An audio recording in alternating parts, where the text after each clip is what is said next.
بسم اللہ الرحمن الرحیم۔ السلام علیکہ یا صاحب العصر والزمان۔ تواضع کا ایک فائدہ یہ ہے کہ اسے امام موسیٰ کاظم علیہ السلام نے علم و حکمت کے حصول کا ذریعہ قرار دیا ہے۔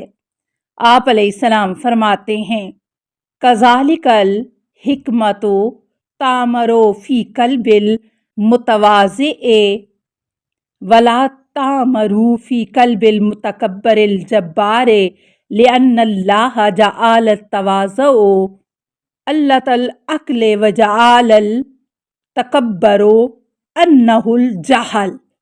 اسی طرح حکمت متواضع انسان کے دل میں اتر آتی ہے، حالانکہ متکبر کے دل میں حکمت نہیں ٹھہرتی ہے، اس لیے کہ خداوند عالم نے تواضع کو عقل کا آلہ اور تکبر کو جہل کا آلہ قرار دیا ہے۔ امام موسیٰ کاظم علیہ السلام کے قول کے مطابق جناب عیسیٰ علیہ السلام کا قول بھی نقل ہوا ہے، اسے بھی ملاحظہ کیجیے۔ ایک روز جناب عیسیٰ علیہ السلام نے اپنے حواریوں کو مخاطب کر کے فرمایا، میری ایک خواہش ہے، اگر تم لوگ پورا کرنے کا وعدہ کرو تو بیان کروں۔ حواریوں نے کہا، آپ حکم فرمائیں، ہم اطاعت کے لیے حاضر ہیں۔ حضرت عیسیٰ علیہ السلام اٹھے اور ان سب کے پیر دھونے لگے تو آپ کے سب ساتھی شرمندگی میں غرق ہو گئے، لیکن چونکہ وہ لوگ آپ کی خواہش قبول کرنے کا وعدہ کر چکے تھے اس لیے خاموش رہے، اور جناب عیسیٰ علیہ السلام نے یکے بعد دیگرے ان سب کے پیر دھلائے۔ جب آپ ان سب کے پیر دھو چکے تو حواریوں نے کہا، آپ ہمارے معلم ہیں، ہمارا دل چاہتا ہے کہ ہم آپ کے پیر دھوئیں نہ کہ آپ ہمارے پیر دھوئیں۔ جناب عیسیٰ علیہ السلام نے فرمایا، میں نے اس لیے ایسا کیا تاکہ خود تواضع کر سکوں اور تم نے تواضع کا درس دے سکوں۔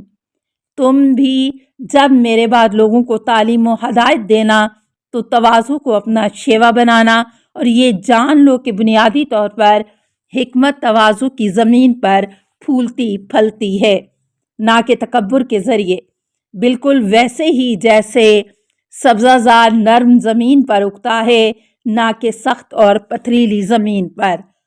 تواضع کے دوسرے فوائد کو حضرت علی علیہ السلام نے اس طرح سے بیان فرماتے ہیں، ثمرۃ التواضع المحبۃ وثمرۃ الکبر الحسبۃ۔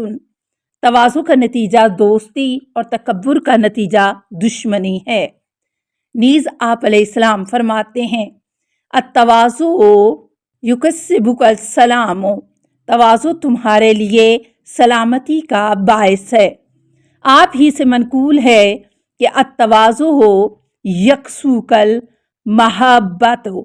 تواضع تمہیں بزرگی کا لباس پہناتی ہے۔ پیغمبر اکرم صلی اللہ علیہ وآلہ وسلم کا فرمان ہے، ان اللہ تعالی اوحی الی ان توضؤوا حتی لا یفخر احد علی احد ولا یبغی احد علی احد۔ خداوند عالم نے میری طرف یہ وحی فرمائی ہے کہ تواضع اختیار کرو تاکہ کوئی کسی پر فخر نہ کرے اور کوئی کسی پر ظلم و ستم نہ کرے۔ لہٰذا خلاصے کے طور پر یہ کہا جا سکتا ہے کہ حکمت، محبت، سلامتی، بزرگی، صلح و صفا، رفت و منزلت، یہ سب تواضع کے نتائج و فوائد ہیں۔ رسول خدا صلی اللہ علیہ وآلہ وسلم کی سیرت طیبہ کے بارے میں منقول ہے کہ حضرت صلی اللہ علیہ وآلہ وسلم اپنے اصحاب کے ہمراہ سفر کے دوران دوپہر کا کھانا کھانے کے لیے رکے۔ یہ پایا کہ گوسفند ذبح کر کے پکایا جائے۔ ایک صحابی نے کہا کہ گوسفند میں ذبح کروں گا، دوسرے نے کہا اس کی کھال وغیرہ میں اتاروں گا، تیسرے نے کہا میں اسے پکا دوں گا۔ اس طرح سب نے اپنا کام تقسیم کر لیا تو پیغمبر اسلام صلی اللہ علیہ وآلہ وسلم نے فرمایا، میں صحرا سے لکڑیاں جمع کر کے لاؤں گا۔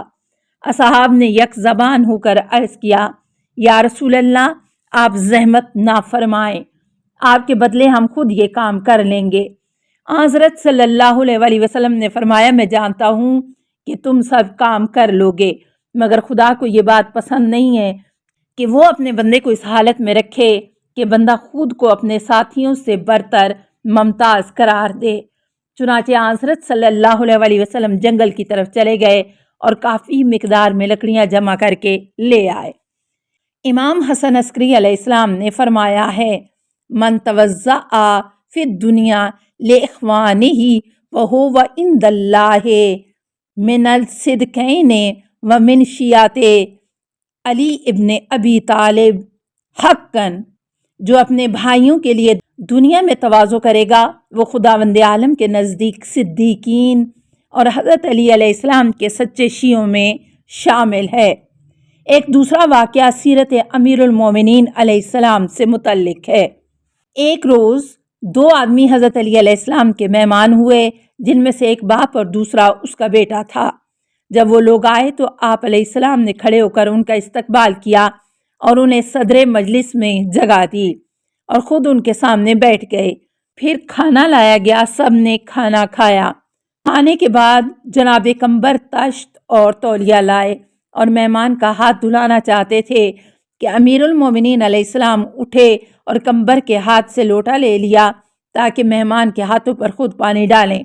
باپ شرم کی وجہ سے آپ کے پیروں میں گر پڑا اور عرض کی، مولا، کیا خدا ہمیں اس حالت میں دیکھے کہ آپ میرے ہاتھوں پر پانی ڈال رہے ہیں؟ امام علیہ السلام نے جواب دیا، بیٹھو اور اپنے ہاتھ دھو، اس لیے کہ خدا تمہیں بھی دیکھ رہا ہے اور تمہارے اس بھائی کو بھی دیکھ رہا ہے جس نے تم کو تم سے بہتر اور ممتاز نہیں سمجھا ہے اور اس نیت سے تمہاری خدمت کر رہا ہے کہ جنت میں اہل دنیا کے 10 برابر اس کی خدمت کی جائے۔ پھر وہ شخص اٹھ کر بیٹھ گیا۔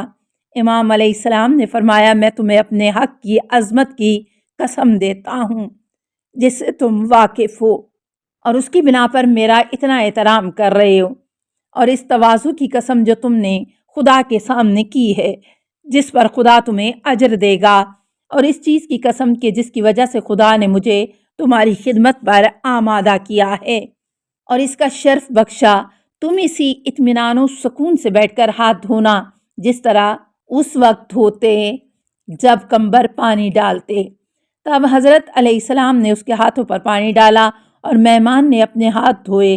جب امام مہمان کے ہاتھ دھلا چکے تو پانی کا لوٹا اپنے فرزند جناب محمد حنفیہ کو دیا اور ان سے فرمایا کہ اگر یہ لڑکا اپنے باپ کے بغیر میرا مہمان ہوا ہوتا تو میں خود اس کے ہاتھ دھلاتا، لیکن خداوند عالم یہ نہیں چاہتا ہے کہ باپ اور بیٹے کا احترام ایک انداز سے ہو، اس لیے جب باپ کے ہاتھ باپ نے دھلائے تو بیٹے کے ہاتھ بیٹے کو دھلانا چاہیے۔